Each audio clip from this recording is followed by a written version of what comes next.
path to market. I'd like to invite up the panelists to take their seats, and I'll do a rolling introduction into the topic. I guess I got to get my page here. All right, so first up we have from Luxoft, Michael Minkevich. And panelist number 2, from Amdocs, we have Karthik, Balakrishnan. And panelist 3, from Alcatel-Lucent, Laurent Le Gourrierec. Panelist 4, from Ericsson, Karlsson. And number 5 is Manish Mukherjee. So from Wipro. If you could all come up and grab one of the seats on the far right. Thank you. Come on, have a seat over there. Thank you. Good to see you. Cheers. All right. Cheers. Good to see you again. All right. Good to see you. You guys all set? All right. Okay. Great. Thanks. So the topic for right now is the panel as a path to market. You know, we had some interesting lead-in discussions from Amdocs primarily, and you're back here on the panel as well with a different speaker, but showing how a vendor to the telecom industry is also looking to provide solutions into that industry. So I'll give a couple of my brief thoughts and introduction to the topic, which are both, you know, complimentary to you guys and then also critical of you guys, and then I'll let you guys introduce yourselves, maybe correct me if you will, and stuff like that. So a lot of Silicon Valley entrepreneur companies say, man, I want to go work to make a deal with Verizon, I want to make a deal with Verizon. They actually, let's say hypothetically, succeed. They've got Verizon very interested. 12 months have gone by, they've discussed it internally, looked at the paperwork and said, yes, let's go ahead with this partner. And they go back to that startup and say, it's great, but I need to buy you from Amdocs. It's great, but I want to buy you from Ericsson. I want to buy you from Huawei, one of my existing vendors. And the startup is like, oh my God, I did all this work, and now I've got to go back to their tier 1 vendor and put my product through that vendor into the carrier. And the reality is you'll be doing a rev share, and you'll lose a lot of the profitability of that deal.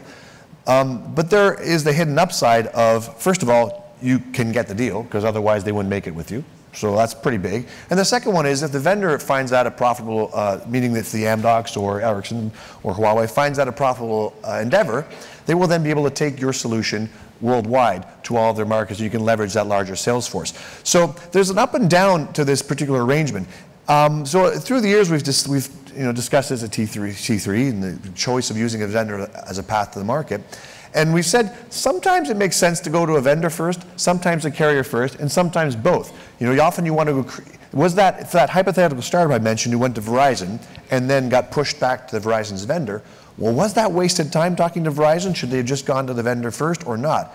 And a lot of experts I talked to, the answer is no. If we hadn't talked to Verizon first, we wouldn't have been able to negotiate the terms we had as we came through. It was that pull that we generated that actually allowed us to work with an Amdocs and help have some negotiating strength in that deal and that partnership. So, you know, it's always debatable, but whether you should go straight to carrier, through a vendor and things like that. But what is clear through the years, and we'll hear, I think, and I said, you guys can challenge me, agree with me, whatever, but what has been clear through the years is that if you're only thinking, I got to go straight to the carrier, I got straight to a carrier, you're missing an important option and opportunity that you should probably consider as one of the options on the table and make a wise and informed choice as to which way you want to go.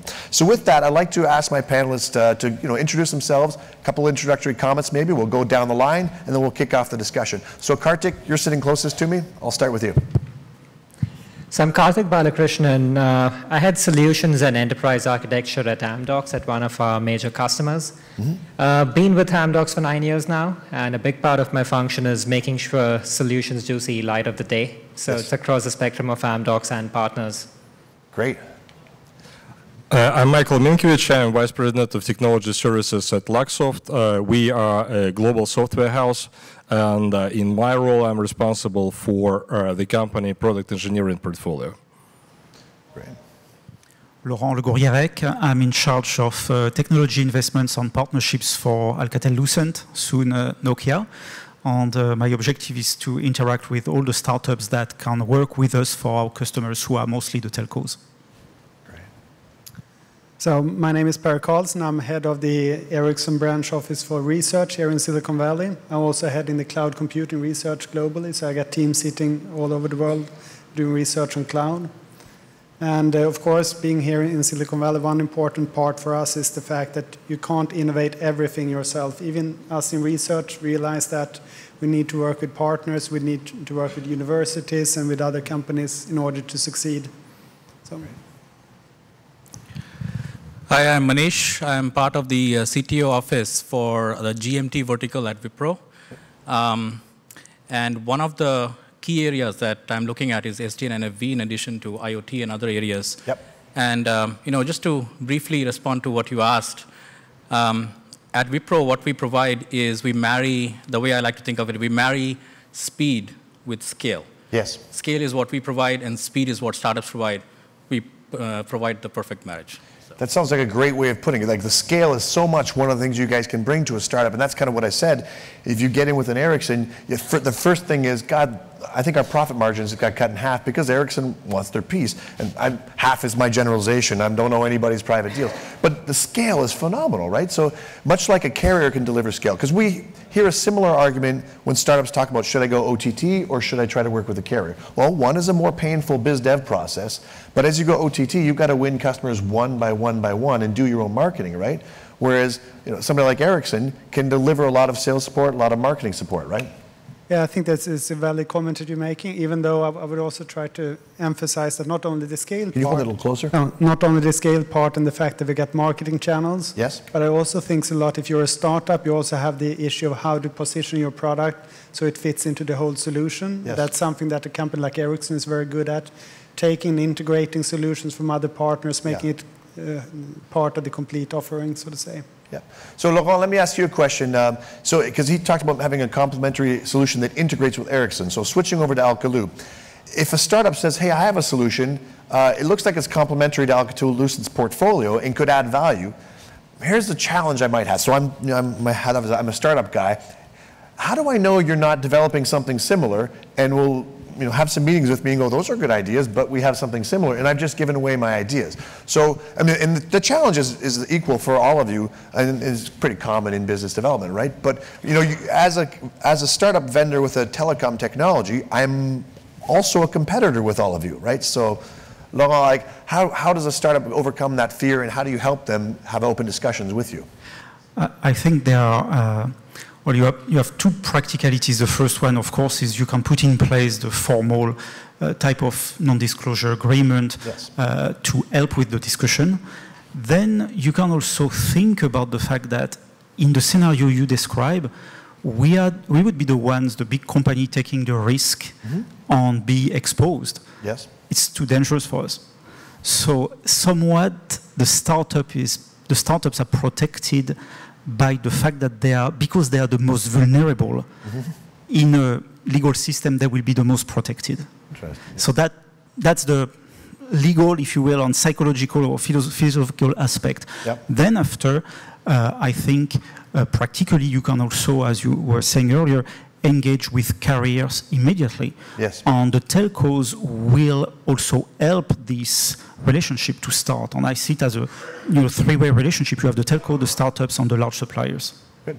So, let me see, Michael, actually, I'm going to give you a chance to say something extra because I think everybody knows, I assume everybody knows the other company on the slide, but before I ask you the next question, tell us a little bit about Luxoft because it's not as familiar a brand maybe for the other people. So. Well, thank you, Derek. So it's a good opportunity to speak about my company. So, of course, it's not a household name in the telecom space, but we are pretty big, listed at New York Stock Exchange, headquartered in Switzerland. We cover a number of industry verticals, and telecommunications is actually the second largest practice for us, with more than 1,000 engineers involved in different projects. Of course, we are not a startup in that sense. However, a while ago, we found ourselves in a situation when we had to enter a new market segment with a completely new offering. And that's why I think that my story could be relevant in the context of our discussion today. So traditionally, our main focus was on product engineering, R&D for large network equipment manufacturers and OSS vendors. However, a while ago, we realized that the entire industry landscape was changing thanks to the emergent software-defined architecture and network virtualization. And that gave us opportunity to move kind of up the value chain and start working directly with tier 2, even tier 1 vendors, and become what the analysts call next generation system integrator, even being a pure software player. But the question was where to start.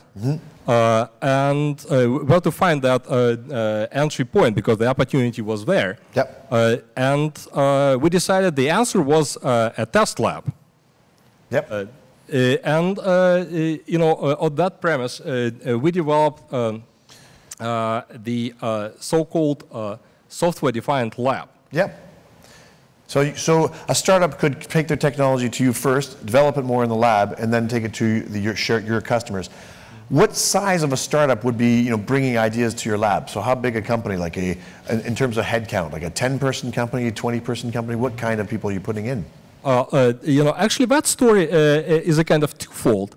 First of all, we were in the position of startup ourselves. Yeah. Because we had pretty good platform that allowed rapid deployment and testing of different network services by using a different combination of multiple virtualized functions. But it was a very powerful tool. But to bring that tool to the market, to the test labs, yeah. We needed some kind of bulletproof business development strategy. Yep. And we decided that we'll team up this test and measurement manufacturers, vendors that manufacture test and measurement equipment. Naturally, we had pretty good traditional relationship with them, close ties, thanks to our R&D involvement. Yep. And that strategy proved to be very effective. Yep. Good. So I'm gonna flip. Say, and on the other hand, now once we are there, we already have two ongoing engagement with the carriers. Yep. One here in the US and another in Europe. Yep. with a major telecom operator.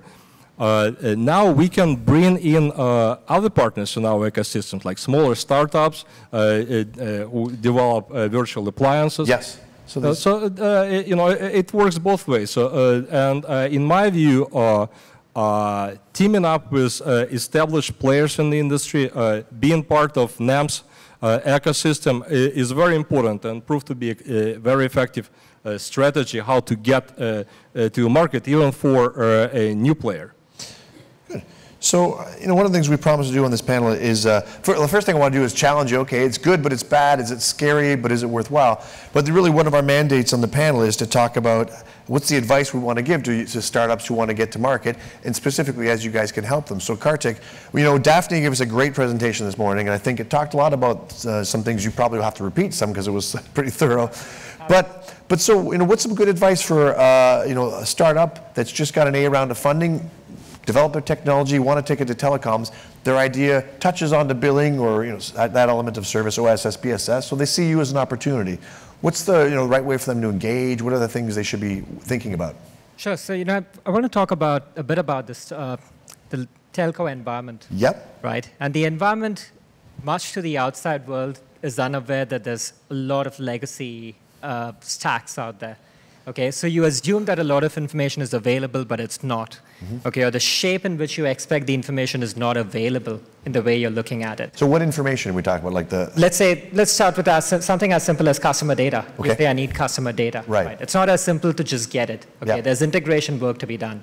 Second, it might be a brilliant idea or a really cool piece of technology. It's very important to quantify the right return on investment, the right KPIs, okay, because you constantly need to know what the service provider is looking at, okay, what do they get measured on for their end customers, and align with that. Okay, third is you could be spending endless cycles if you don't meet the right people, right? So it's very important to have the right stakeholders and the right buying centers that you're pitching to. So those would be some of, I would say, in my view, the three things that startups need to look out for.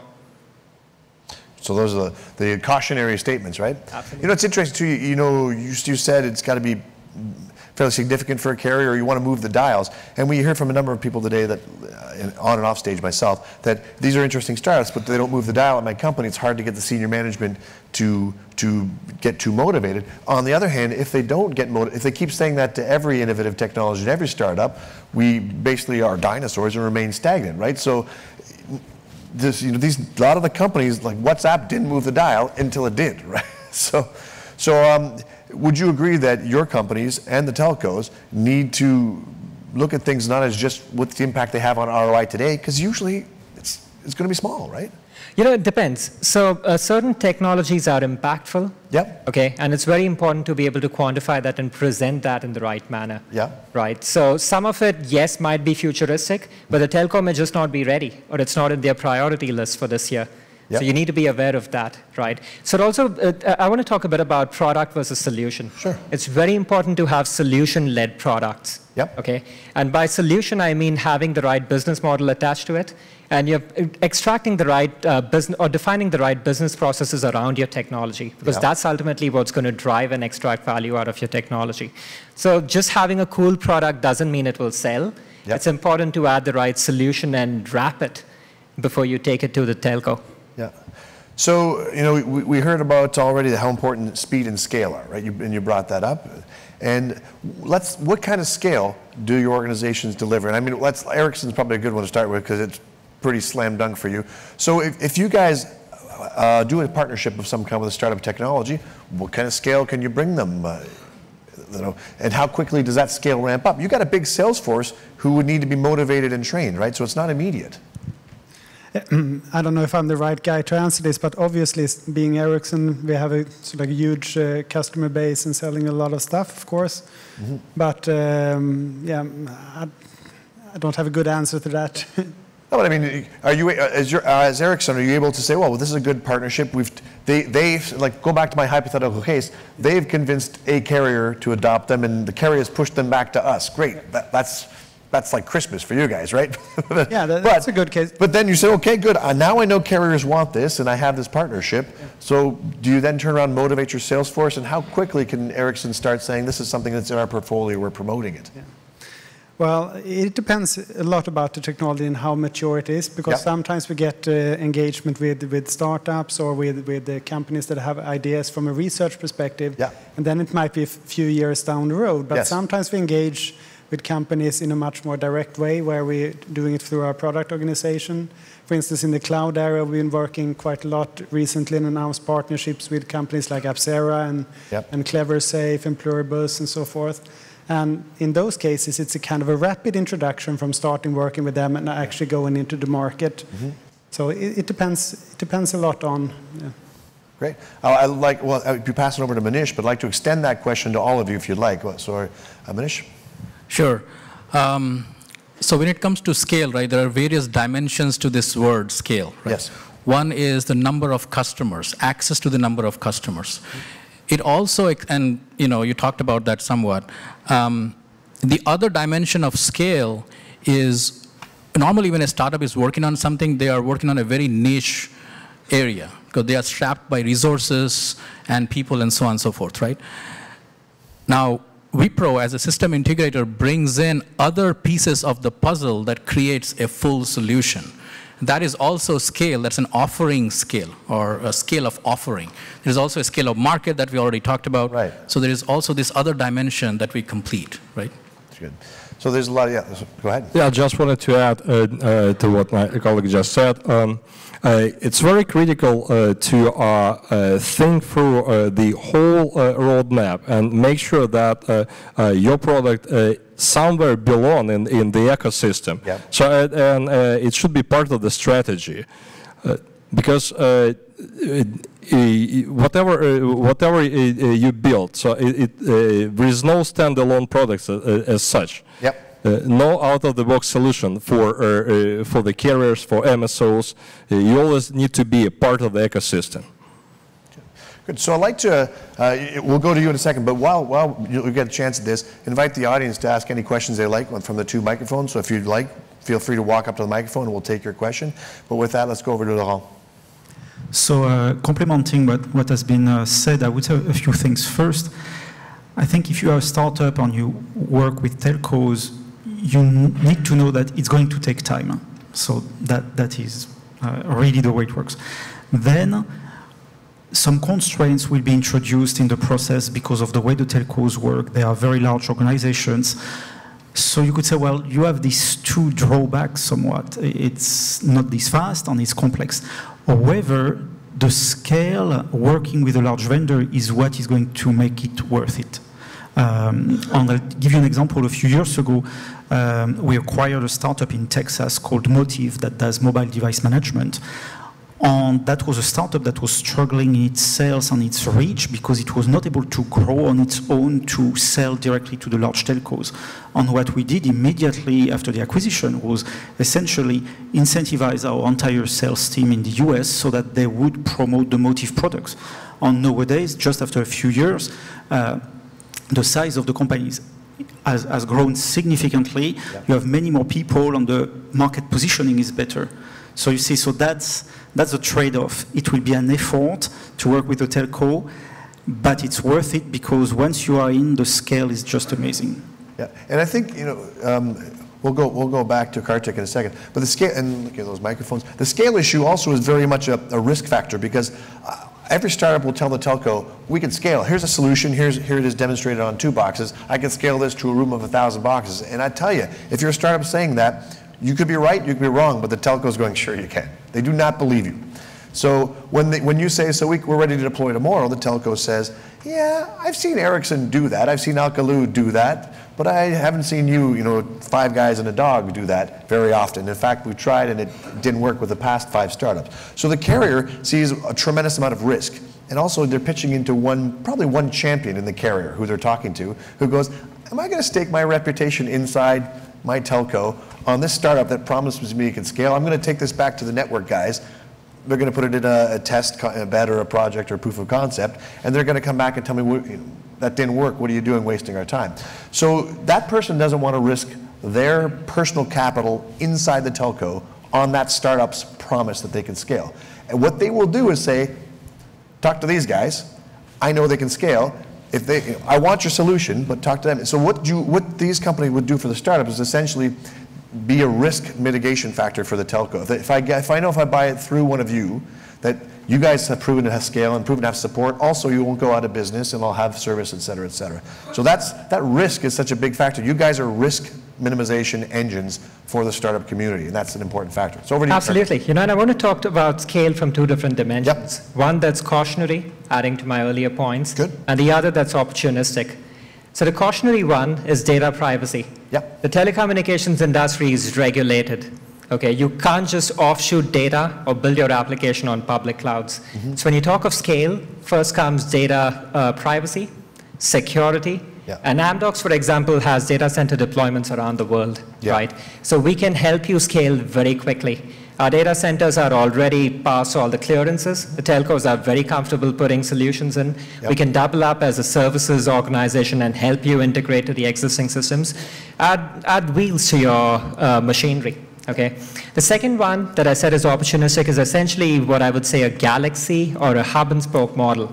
You might not be a great use case for Sprint, but you might be wonderful for AT&T. Yep. Or maybe you're even better for Singtel. Yes. And all of a sudden now you're having access to offshore or to countries where you never thought you would be playing, right. Or with customers who you never could have approached otherwise.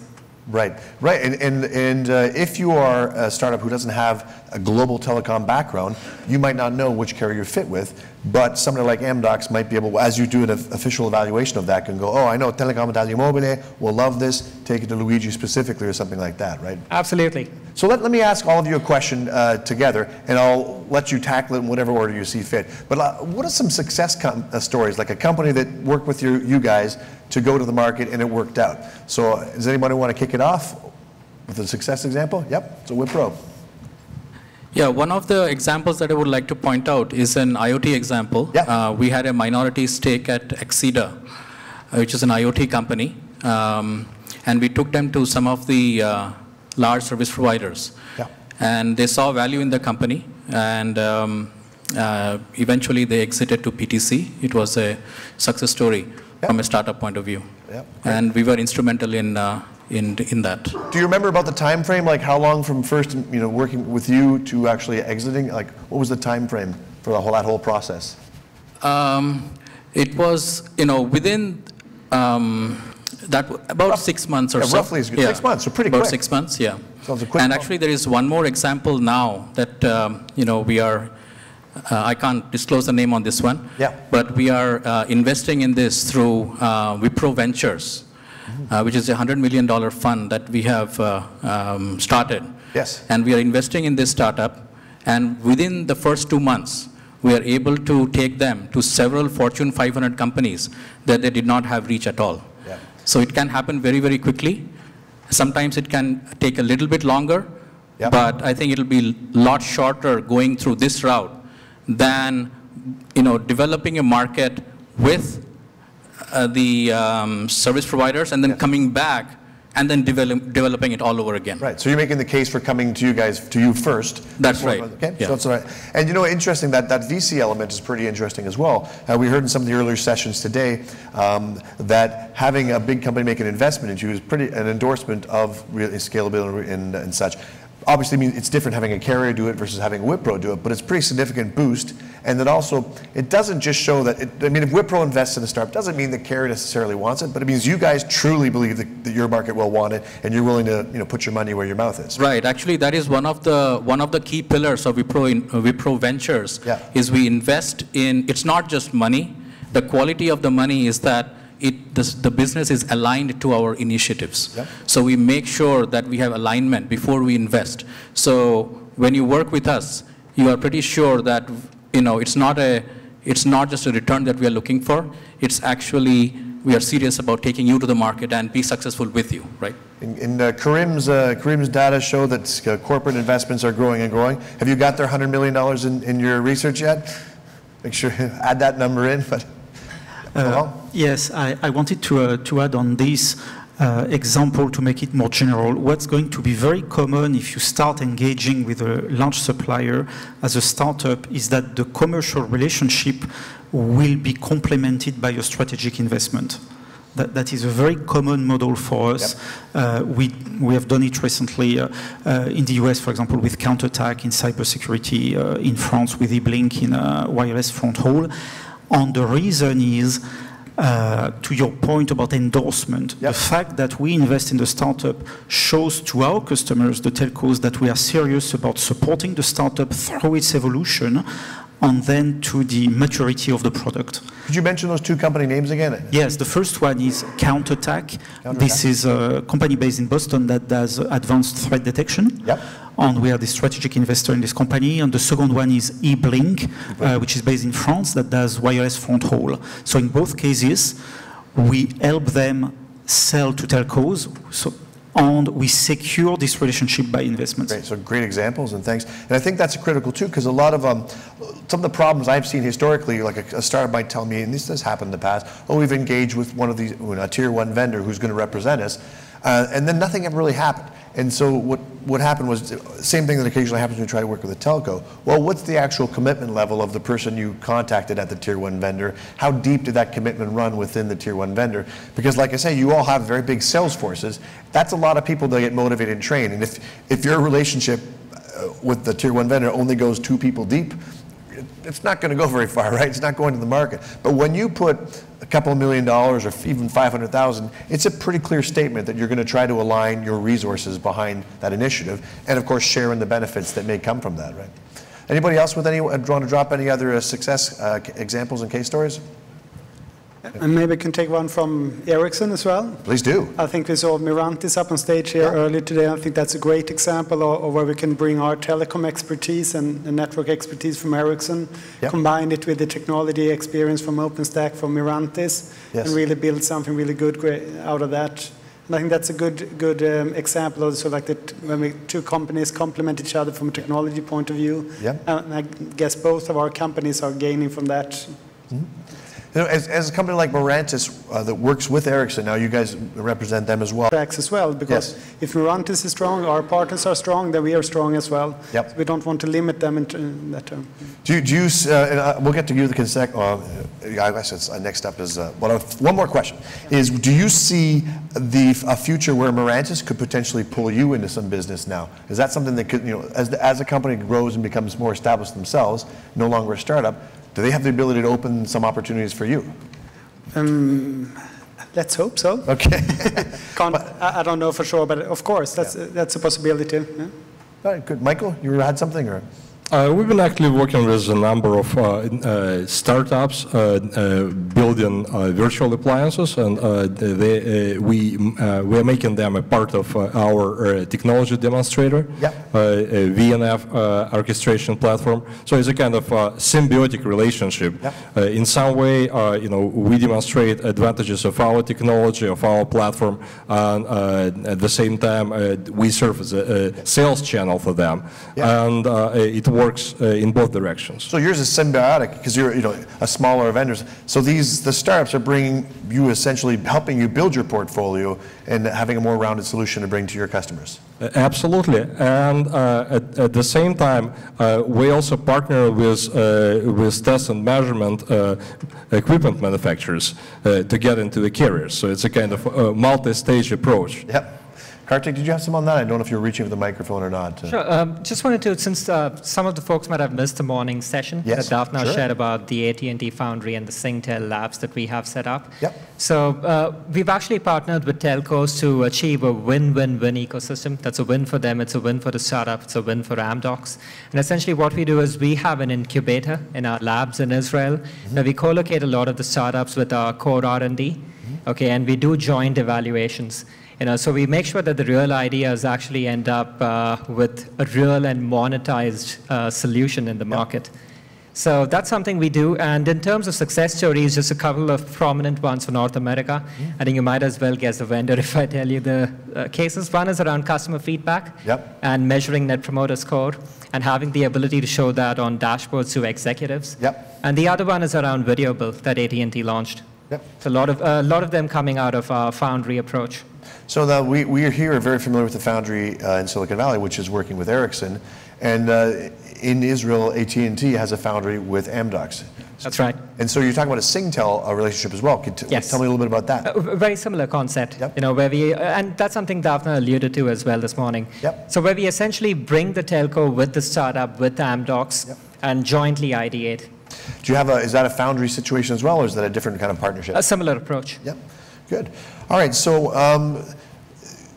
we talked about success stories. What are the challenges that you find? Like, as a startup chooses to work with you, do you find that sometimes you're just going to share the same challenges they would? Like, when they're in your system, what are the hard parts you have where you actually, okay, this is good. I got these in the Amdocs system. They're in my Foundry. I love this company. I think it's going to work. Do you ever have problems getting them to get market traction as well? Like, do you feel like sometimes the carriers aren't hearing it, or somewhere the communication is dropped? You do. You know, that's difficult, and that's why I said it's very important to align with what the carrier's goals are. But sometimes, you know, you come across a great company, fantastic technology, but it's just not commercially viable for that year. So, you know, you've got to keep in touch. Like I said, probably see if there's some other account who might want to leverage it. There's some other customer for whom it's a viable business case. So that's essentially where the startups can then start moving into other customers. So you're making sure that you're in sync with what the carrier's needs are. Do you guys, in general, as vendors, do you feel that the vendor's role is to be a step ahead of the carriers so you can provide them solutions when they want them? Or is it to keep rolling in sync with the carriers and respond to their needs and demands in general? I would say absolutely. You know, companies like Amdocs have heavy R&D investments, you know, and that lets us be ahead of the game. It lets us be ahead of the curve, see what's coming. We also have presence into industry bodies like 3GPP, TM Forum, where we lead a lot of the standardization around technologies, right? So that's something, again, the startups can leverage because they typically might be able to participate but might not be able to influence, and we can start helping them influence those as well. Perry, you had some on that? I think also it's not enough to kind of be ahead, or I think it's much about a dialogue with the vendors and doing co-creation together with the vendor or together with the operators. But I also think that coming from the research organization, one important task that we are having also going beyond the operators and also interacting with their future customers as well, looking into new industries, looking into things like car industry, entertainment industry, and from our research perspective, engaging directly together with them and try to find out, okay, we're rolling out these 5G networks now, there will be extremely low latency, high reliability, and so forth. What could you do then? And that is an area where we kind of, from a research perspective, try to demonstrate that, both to understand and develop the solution to make sure that they will be there when the carrier needs them. Right. And you're working in a Silicon Valley office that's doing, your job is doing R&D and running R&D, right? So do you work closely with universities and colleges and stuff locally? What kind of groups do you work with here in Silicon Valley to kind of do that R&D aspect, keep your eyes out on the future? Yeah, I think the university, that's a natural, the universities is a natural place for research to engage with. From a more kind of startup perspective, engaging with the Berkeley Skydeck initiative, where we get opportunity to engage very early with university students that want to form companies and have great ideas, where we can to support them and coach them in some cases as well, and also to educate them what would be needed to go into a big company like Ericsson. Because this gets me into something interesting, which is the PhD thesis students with a good idea, right? So 2 women out of Berkeley, for example, have a great idea. How do they make a business of it and take it in? So if you see 2 women out of Berkeley with a great idea, what can you do to foster that, make a company out of it, and how can that get to market? Well, there's a lot of ways of doing that, but of course, one way is engaging with these initiatives like Berkeley, and they have the supporting structure to support them. But we could support them with kind of exposing them to the requirements and what would be needed to actually get them into a product. We can also expose them to the product side and the sales part of our company to help to evaluate and point them in the right direction. That's one way of doing it. So Manish, I'll give you the same question, but let me restate it a little bit too, is because we see in the 15 years I've been doing Telecom Council work unofficially, and then as Telecom Council since 2007, we've every now and then said, that's a great idea coming out of Stanford. We brought the researchers in to present their idea. Every time the carriers typically agreed, yeah, that's really cool, but as a carrier, there's no, what can I do with 2 PhD students from Stanford? This Paige Bryn, I don't know who these guys are. Let's see what they do. Obviously, these people might do some really interesting things, but as researchers, you can't partner with them as a telco. But if they came up through an organization like any of yours and either sold their IP, partnered to develop it, help them build companies, that'd be very interesting. So what does Wipro do with those kind of people?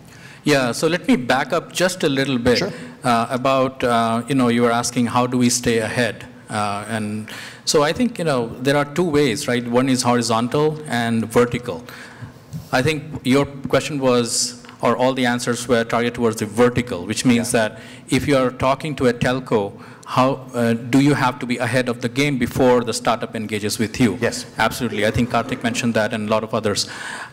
There's also this horizontal nature of this, staying ahead horizontally. How do you take a look at a particular solution from a startup and think horizontally where else can it apply and stay ahead of the game that way? So there are 2 dimensions to this, vertical and horizontal, right? So we try to stay ahead both ways. On the university side, your specific question this time, one of the examples that I would cite is Berkeley actually has a quarterly roundtable with CTOs and CFOs in Berkeley and around the Bay Area. So this last, about a week back, we hosted the Berkeley Roundtable at our Mountain View office. And Solomon Darwin, who is the professor at Berkeley, he came over along with other ecosystem partners, companies and others, where we discuss smart city initiatives and so on and so forth.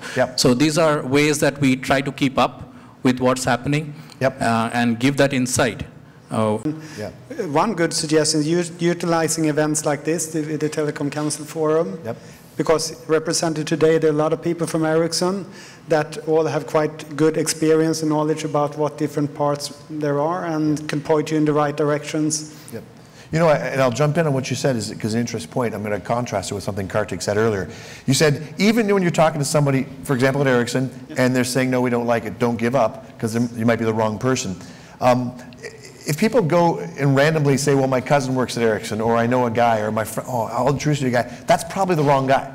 Like, just because somebody works at Ericsson, that's probably the wrong guy to partner. So you got to make sure, am I talking to, is there a partnering program? Am I talking to somebody that's part of that program that knows how to put me in the decision matrix and the correct funnel versus just, here's a guy from AT&T, why didn't AT&T buy my solution? Like, that won't work, right? So good point. And that, you said, you got a lot of examples of how you were a good company to work with, but I could go to Amdocs and I could find the wrong person, probably, of your many, many staff, 95% of them are probably the wrong people to talk to. So you got to make sure you get somebody who has the role of capturing innovation. Or Laurent? Yes, a couple of things to conclude. Earlier, one of the questions was, as a startup, what question should you ask to a possible partner as to whether it's going to succeed or not? And I would say, because the large suppliers are very process-driven, your key question is, if we work together, will I be on your product catalog? Yes. Because this is what is going to drive all the sales team to treat you the way they treat the products coming from the main corporation. Yes. So that I would say is maybe the key question when you engage with a large vendor. Then, in the case of Alcatel-Lucent, in terms of organization, the role of my team, in fact, is to be the bridge between all the startups on the internal business units, whatever the topic, whatever the geography. So please reach out. Yep. You're one of the right guys. Okay. Michael. In conclusion, just wanted to reiterate my point regarding importance of building the right ecosystem and channel strategy. Yep. It's very important. And as a general comment on challenges of working with startups, my observation is that many startups, after raising a large funding round like Series A, dramatically change their velocity. Yeah. For some reason, that applies specifically for European startups, but US-based startups also have some flaws in that sense. So never slow down. That's very important. Don't take your eye off the prize. No. Good, great. Karthik? In conclusion, I'd just like to borrow that phrase, and I'll say it's partnership as a path to success. Yes. Okay. The day of the space shuttle solutions are probably gone. The fragmentation started with digital. Look at the pace of innovation now with NFV taking mainstream.